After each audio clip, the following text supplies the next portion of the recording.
रायगड जिल्ह्यात आगामी स्थानिक स्वराज्य संस्थांच्या निवडणुका जवळ येत असताना महायुतीत अंतर्गत मतभेद फाळून आले आहेत। विशेषतः राष्ट्रवादी काँग्रेसबरोबर युती न करण्याच्या भूमिकेवर शिवसेना ठाम राहिल्यामुळे महायुतीत मिठाचा खडा पडण्याची शक्यता निर्माण झाली आहे। अलिबागचे आमदार महेंद्र दळवी यांनी याबाबत पुनरुच्चार करून महायुतीत राजकीय समीकरणं ढवळून काढली आहेत। शिवसेनेच्या वाढत्या ताकदीमुळे महायुतीतून जिल्ह्याच्या निवडणुका लढवण्यासाठी तटकरेंचे प्रयत्न सुरू आहेत। मात्र जिल्ह्यात राष्ट्रवादी काँग्रेससोबत युती करण्यास शिवसेनेनं तीनही आमदार विरोधात असल्यानं महेंद्र दळवी यांनी हे स्पष्ट केलंय।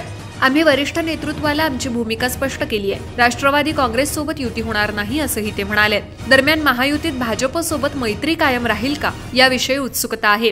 या संदर्भात बोलताना दळवी म्हणाले, भाजपसोबत युती झाली तर ठीक, पण अन्यथा आम्ही एकला चलो रेच्या भूमिकेतूनच निवडणुका लढवू। त्यामुळे आगामी निवडणुकांमध्ये शिवसेना स्वतंत्रपणे ताकद दाखवणार का असा प्रश्न उपस्थित झालाय।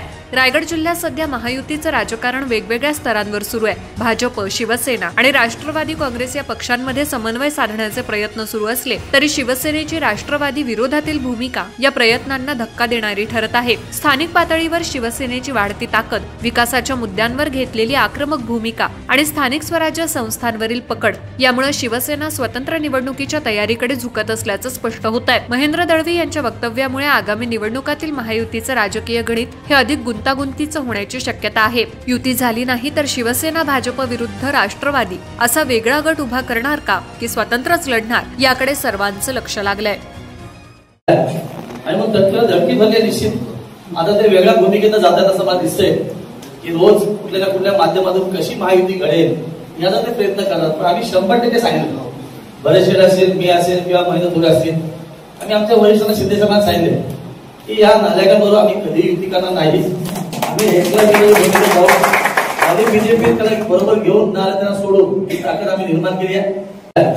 आणि मग तत्काळ धडकी भरली निश्चित आता ते वेगळ्या भूमिकेत जातात असं मला दिसतंय की रोज कुठल्या माध्यमातून कशी महायुती घडेल याचा ते प्रयत्न करतात। पण आम्ही 100% सांगितलं, बरेचसे असेल, मी असेल किंवा महेंद्र थोडे असतील, आम्ही आमच्या वरिष्ठांना शिंदे साहेबांना सांगितले की या नालायकांबरोबर आम्ही कधी युती करणार नाही।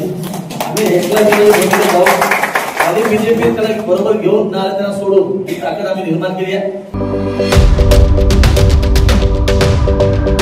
YouTube वर सुद्धा रायगड टाइम्स सर्च करा आणि पहा रायगडच्या कानाकोपऱ्यातील प्रत्येक बित्तम बातमी।